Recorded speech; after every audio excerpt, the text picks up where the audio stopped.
finally been tagging me in some videos they want me to respond to. So shout out to y'all. If you see something on TikTok or Instagram, on TikTok, tag me in the comments. Instagram, you can DM it to me. My DMs are open. If you want me to respond to it, just make sure it's interesting. Whatever I'm about to say, keep in mind, I have no issue with any of the creators. I'm just responding to the argument. Never the person. It's never that deep unless I say so. This first one, though, I believe it's about yellow paint in games and why it exists. Here we go. Show you what we called at Valve an outlying data point. This is an important concept if you do a lot of playtesting. I'm like 5 minutes in and this game makes no sense, bro. Okay, how bro. Now, this person could be trolling, but I've seen this, right? And this is, you're doing playtests and you're watching and you're like, hey, what are we learning from here? Oh my God, the person's not understanding this concept. We've got to build in more for this. We've got to do this, right? And you kind of really like do a lot of soul searching during this. But every so often you get somebody like this. I just keep going in circles. Wait, how come my portal's over? Wait, I believe this is the opening level in Portal, by the way. What? And you're like, we can't fix that. And so you would thank them, send them on their way, and then go into the conference room and be like, that's an outlying data point. We're just going to ignore all of that. We're just going to throw everything out because there's nothing to be learned there. It's rare. It is super rare. But it happens. And I think maybe this person's trolling. I hope. I actually saw this, though, for real. Isn't it sad? Like, I feel like I say the same thing on stream. It's to the point where, like, I can't tell when some people are trolling on the internet now because it's like, first of all, you niggas is not funny. Let's talk about that.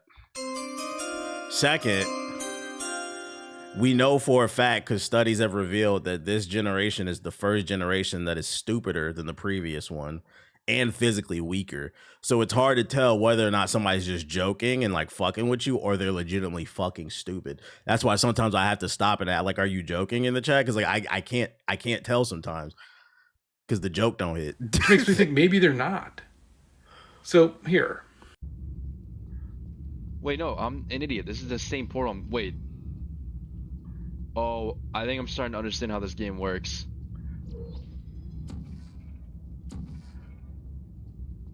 Wait, am I? He said, wait, am I? Okay, I'm not gonna lie, I might have just... Yeah, I'm 100% lost. Okay, can I stop going in circles, please? Like, that seems like trolling, right?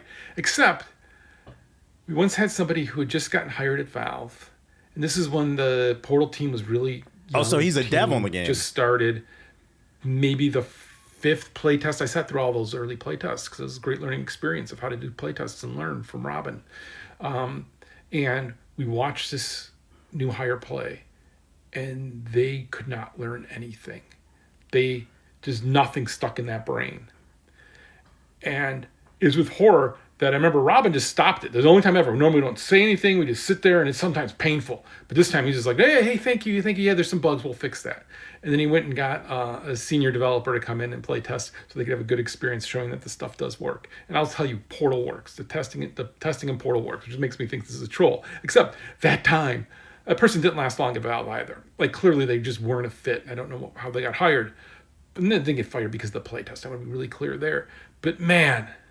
He said somebody at Valve got fired because they was so fucking stupid they couldn't complete the job. How the fuck did you get past the goddamn interview? I'm gonna assume this was somebody in Q&A.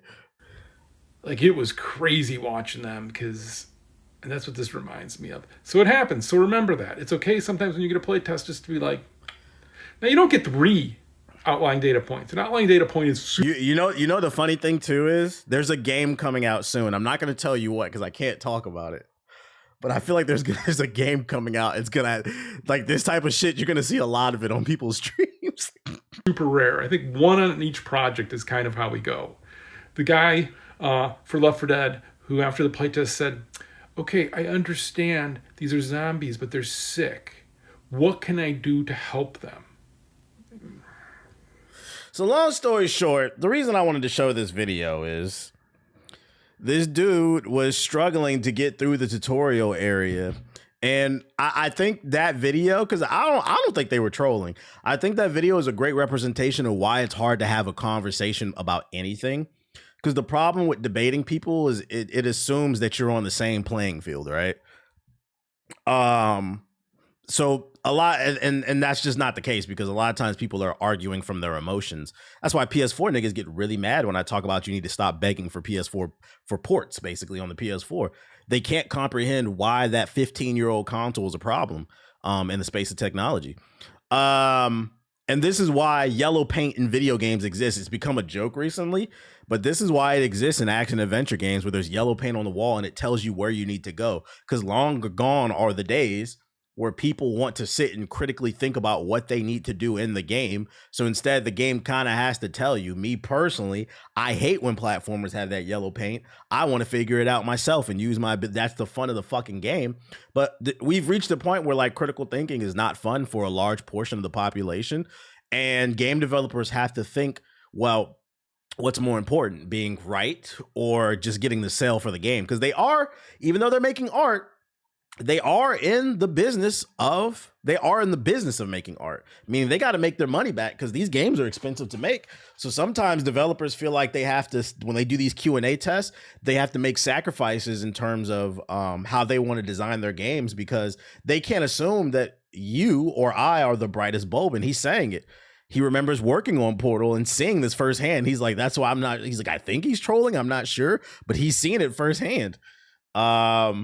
If they had to think it's considered a bad game design to him. I think a great example of that is actually Marathon. I don't know if y'all been paying attention to the conversation around Marathon, but in the last like 48 to 72 hours, like I've seen a lot of tweets of people saying, the more I play the game, the more I like it.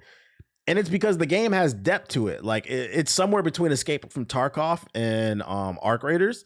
It's not a game that's designed to be picked up and just played. Like you have to sit down and learn it. And once you learn it, it becomes more fun. It's okay to have depth, bruh. It's okay. I wish more games would have a toggle option from the map quest icons to the yellow planes. There's something coming out that I think like if you don't like the yellow paint stuff, there's something coming out soon that I think is going to be hardcore that a lot of people are going to like. And I think a lot of people are going to dislike. But I don't want to get into it too much. I don't want to give too much away. But yeah, I just wanted to show an example. This is why yellow paint in video games exists. This is why it's hard for game developers to introduce new ideas, because a lot of folks is just not capable of absorbing new ideas, bruh. We need to learn the difference between difficulty and intuitiveness. Some things may not be instantly intuitive, but they're not hard and people refuse to think. Ding, ding, ding, ding, ding. Like I always say, like I hate when content creators will tweet out, man, hey guys, can you please go like my video? I spent 12 hours editing this video. And my question always is, did you spend, because I'll watch the video. I'm like, I don't see 12 hours worth of editing here. Did it take you 12 hours to edit this video because you fucking suck at editing and you don't know what you're doing, or because you were actually doing a bunch of cool tricks and animations and shit in it? And usually it's the first fucking answer, bro. You're like, nah, dog, this is some elementary shit. Anyways, hell, there's a button. You should press it. These treasure chests are red. That means there's a gun inside. That's why they do that shit. What else I got for ya? Oh, we got an update on Marvel Token. They are listening to the community.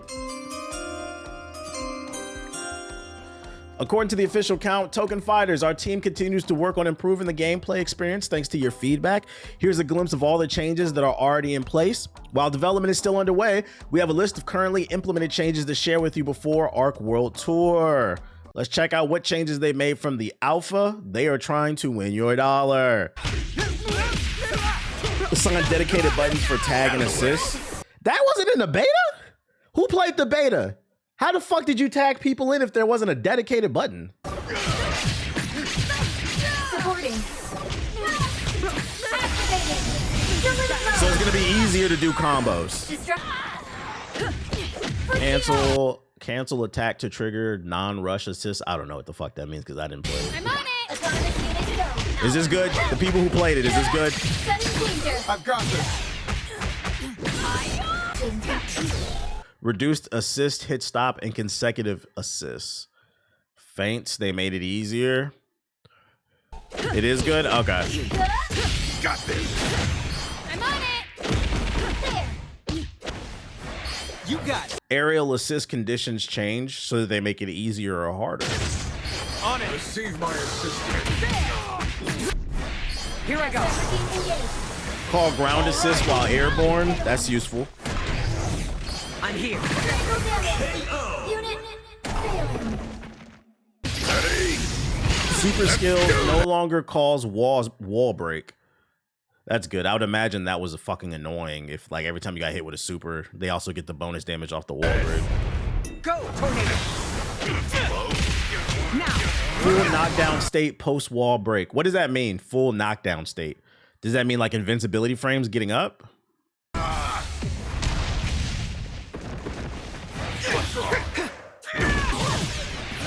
Link attacks no longer trigger on whiff. You get a better advantage. Got you. Link attacks no longer trigger on whiff. Wait.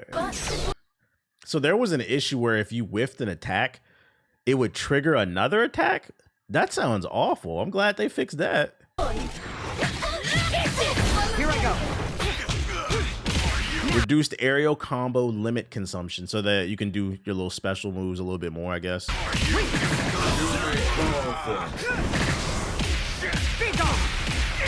My wings ready. This is why betas are important.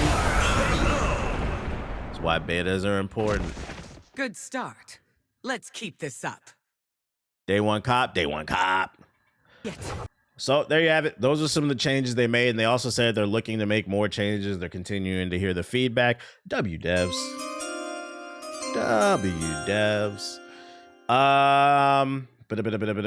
What else I got for you? Oh, speaking of superheroes, I saw this on the timeline. I had fun playing it. The frame rate was the problem sometimes, the latency and shit. Okay. Speaking of superheroes, some Nike Air Max Nightwings are coming out. You know, if anybody's into sneakers, you might want to, get the Nightwing joints. Nice. If you're interested, I'll drop the link right here. So I'll drop it if you want it. If you're trying to cop those, get some nerd kicks, them joints cleaned. I'm not gonna lie, I'm tempted to get them myself. I think it said on the website they $88. I was like, I'm kind of tempted to get them myself. I'm not gonna lie. But I dropped the link in the chat if you want it. Other news. High Guard update.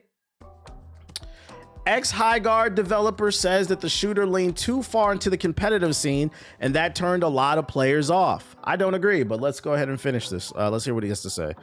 High Guard, the free-to-play, yeah, we know.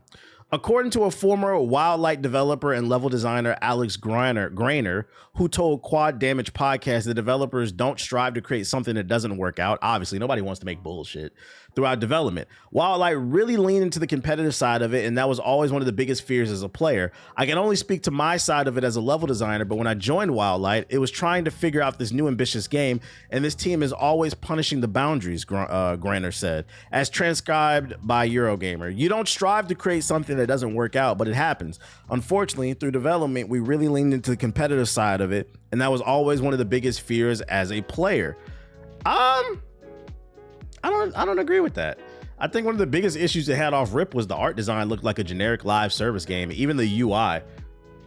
I remember when I previewed this game, I was like, the UI literally looks like Apex from like a distance. So off rip, a lot of people didn't like the art design. I just don't think a lot of people liked the 3v3 format. They felt like the field was too big for how many people. I didn't 100% agree with that, but like, I think they should have launched with like 3v3, 4v4, 5v5, and they should have did a beta. It's funny, we just covered the Marvel token beta and them making improvements. They should have did a beta where they tested a bunch of stuff out, got feedback, and then improved from there.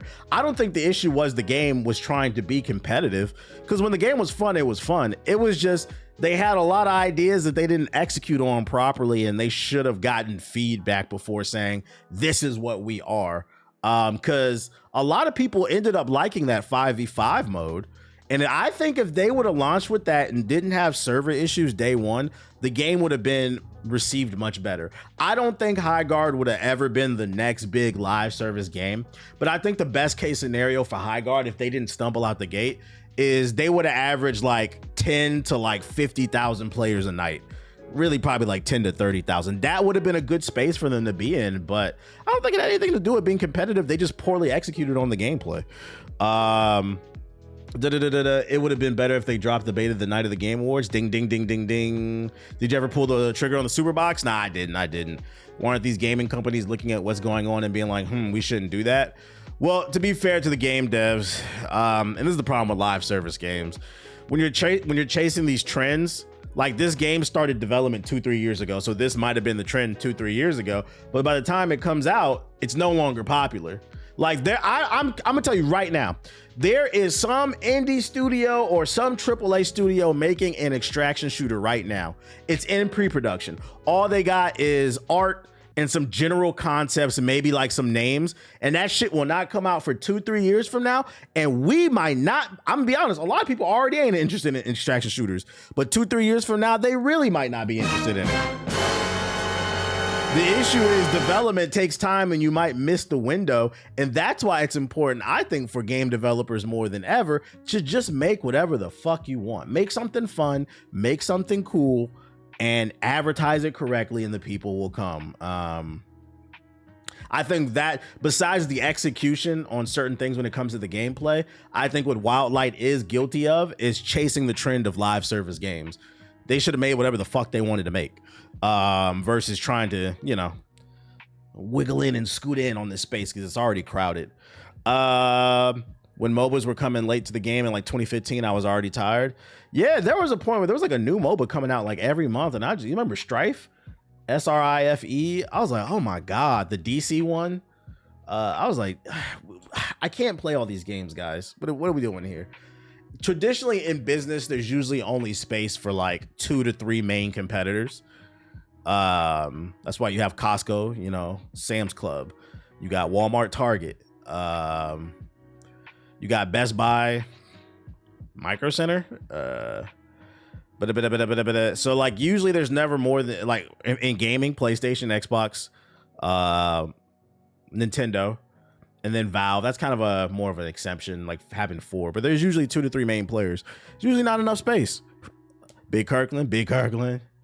Micro Center's in another league. Facts. What up, Blizzy?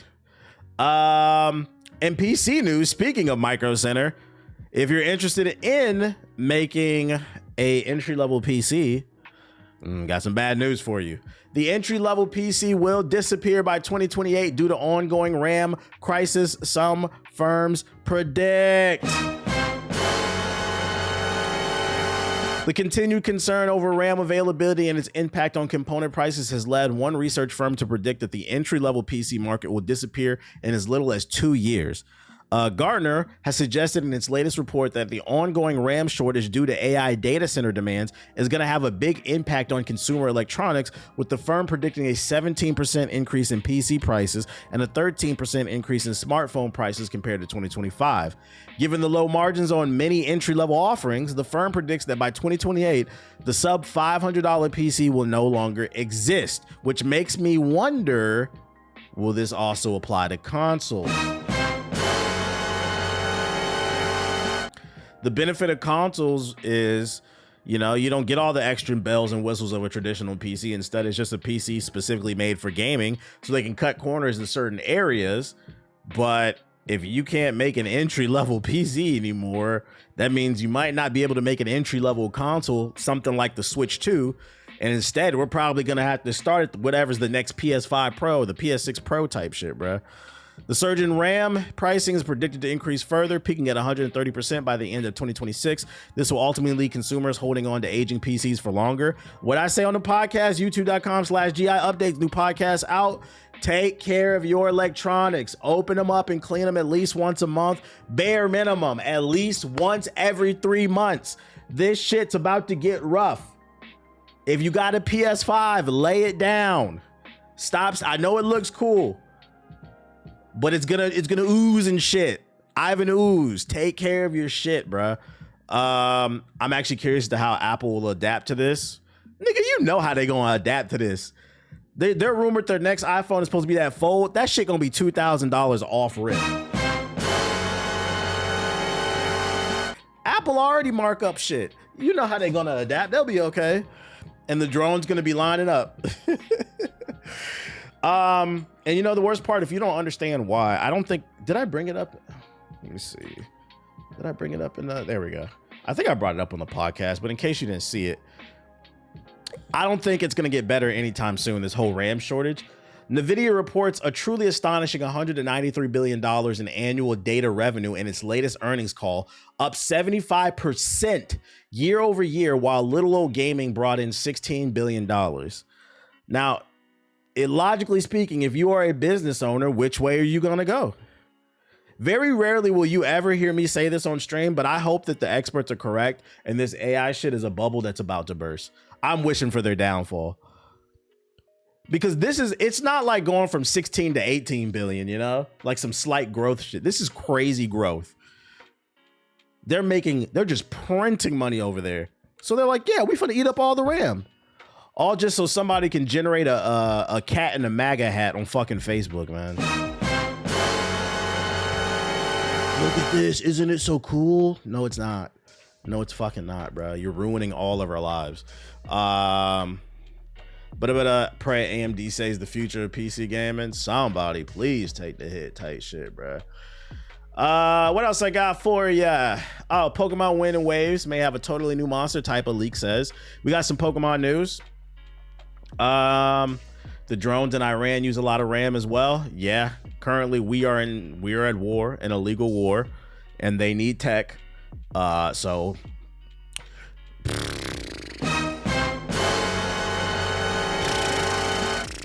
he's not wrong. Y'all president, not mine. With 18 main elemental types, there's no shortage of Pokemon affinity combinations. You might assume that over the course of 30 years, the monster collecting series has tried every possible combination of those types by now. I mean, that wasn't last true in the new Pokemon type back in 2013. Surely after so many installments and remakes of the mainline series, the Pokemon types have run dry. Surprise, it hasn't.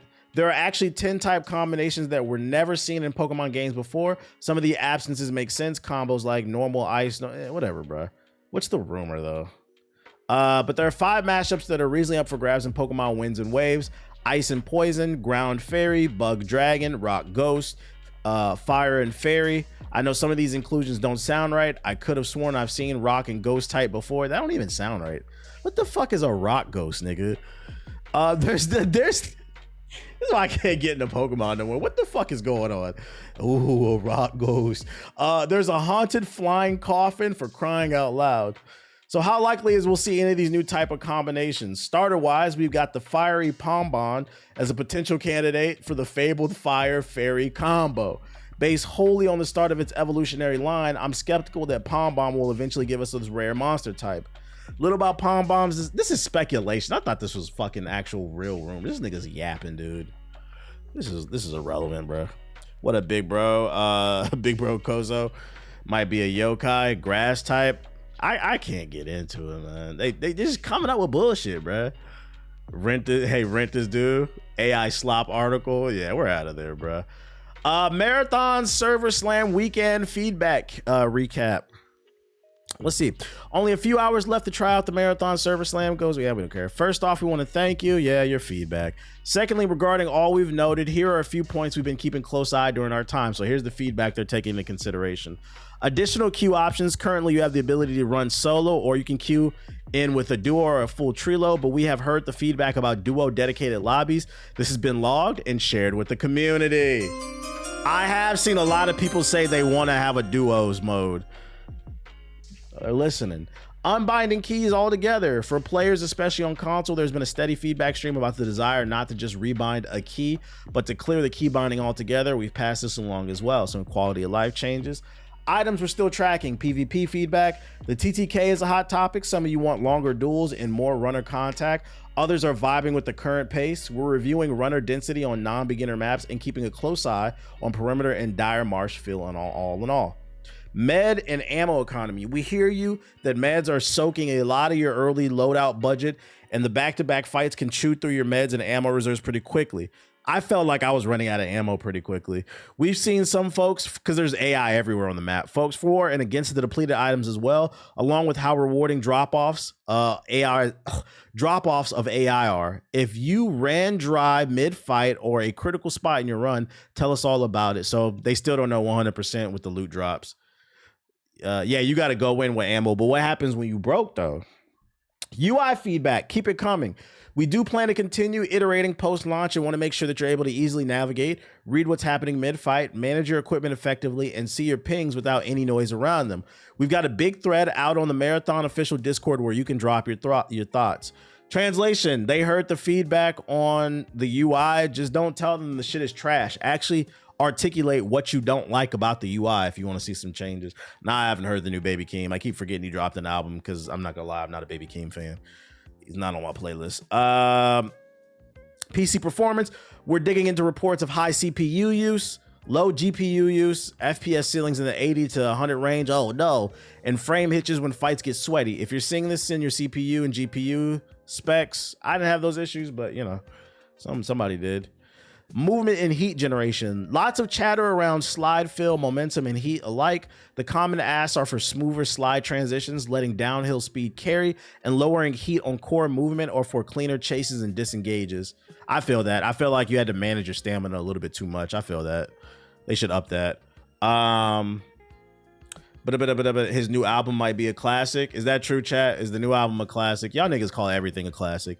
When in reality, Gen Z, y'all don't, I'm gonna be honest, y'all really don't have them. Y'all swear the 2016 list was great. That album does not, that cover doesn't have a classic album on it. It's decent at best. I believe it's decent, but classic, I'm not gonna lie. If there's a generation notorious for throwing around the word classic, it is y'all. It's aight, but no. Hot garbage, unfortunately. It's a 6. Should at least check out the kid. I'm not saying I won't listen to it. It's just, it's not a priority for me. I get around to it when I get around to it. Don't know about classic, but I like what I heard. Shout out to Crab with the sub. Yo, shout out to Griff with the super chat. He said, am I wrong for thinking ball and gun gamers are slow for buying a PS5 just to play 2K, GTA, and Call of Duty? I'm not gonna call them slow because I think that's a bit of a reach. If all they play is ball and gun games, that doesn't mean you're stupid. That's because intelligence is relevant to the conversation. It does mean you have a limited palate. It does feel like it's a waste of money, but I'm not gonna go as far as to say somebody's stupid. They might just like really like Call of Duty and GTA. My issue with ball and gun gamers is them niggas love to talk about things that they're not qualified to talk about. That's the issue. Xbox on it was being the new PS4. What? Wait, what album? I don't know the name of that shit. What else we got? Fixes we've shipped. In-run voice chat bug fixed if you have issues with hearing other players. The lobby size, I saw that. I didn't get a chance to play with the update on the lobby size. Yo, shout out to Anthony with the sub. Does it feel better now there's more people on the map? Mouse input lagged. Names changing to redacted. What the hell? They got Epstein in this bitch, bro. That's good they listening. W devs, man.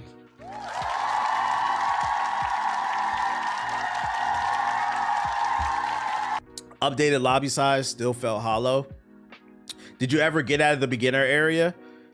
Because I learned the more you, and this is why people are saying the more they play, the more they'll like it. The first 2 areas are beginner areas to teach you how to play the game. So there's less people on the maps. But when you get to the 3rd map and you keep going, there's more teams on every map. So you'll fight a whole lot more. So I got to ask, did you ever make it to the other maps? Do you think it's worth keeping my Xbox or making that switch to PlayStation? It depends on what you're into. If all you play is Call of Duty, 2K, GTA, no. But if you're interested in the PlayStation exclusives, then yeah. But did you enjoy it more than Arc Raiders? I can't say that. Let's see how I feel when the full game comes out. I didn't really like Arc Raiders like that either. I didn't hate it, but it was cool. Like they're kind of the same to me. The problem is I'm not big into extraction shooters, but I did like the skill tree in this one. I thought that was interesting. Little story elements in it, and I like the shooting more in Marathon than I did in Arc Raiders. But I feel like I need more time on this game though. I didn't get enough time on it. I did notice more people when I got out of Dire Marsh. See? And that's why you're seeing people's opinions change. And that's why when I saw more people saying their opinion is changing the more they play, I seen a lot of people on Twitter say their opinion was like a 6 or a 7 when they first, and I wasn't trying to meme, I swear to God. They were saying like a 6 or a 7 when they first started playing it, but when they got to the later maps where there's more fights, it got bumped up to an 8, and I seen 9s as well. So I was like, all right, I'm gonna reserve judgment. I'm gonna wait and I'm gonna play some more, but I really do like the shooting in this game. It feels good even off the hip fire. What else I got for ya? Oh, Bandai Namco Holdings are officially announced. They officially announced a thorough company restructuring, renaming departments, and enacting personnel changes. Nintendo will also acquire 80% of Bandai Namco Studios Singapore on April 1st, the other 20% later, and become Nintendo Studios Singapore. Ladies and gentlemen, Bandai Namco no longer exists, and depending on how you feel, it could be, or it could be. That's right, it's gone. Bandai Namco by 2027 will be a Nintendo studio. Tekken Mario? Maybe. I doubt it. My gut tells me if you like a 3D arena brawlers, you're about to get a whole lot on the Switch too. And for me, that's a... But I'm gonna be positive. I'm going to hope with Nintendo absorbing Bandai Namco, this means Nintendo's creative minds are going to be put on these projects. I hope Nintendo brings in talent to Bandai Namco and says, hey, guys, you know, we don't have to turn everything into a generic 3D arena brawler. We can do something else. I'm not going to lie, every 3D arena fighter is a Switch game. That's Singapore, though. Acquire 80% of Bandai Namco Studios Singapore on it. Oh, it's my bad. Okay. Am I reading this incorrectly? It's only the Singapore studio. I'm bugging. It's not the full thing. I read that incorrectly. My fault. I'll take that out. It was worded kind of weirdly. It's not that big. I don't know, man. I'm gonna be honest, chat. I don't care. I don't care about Bandai Namco. I don't know what this means. Until I see them make something else, I don't know, man. Like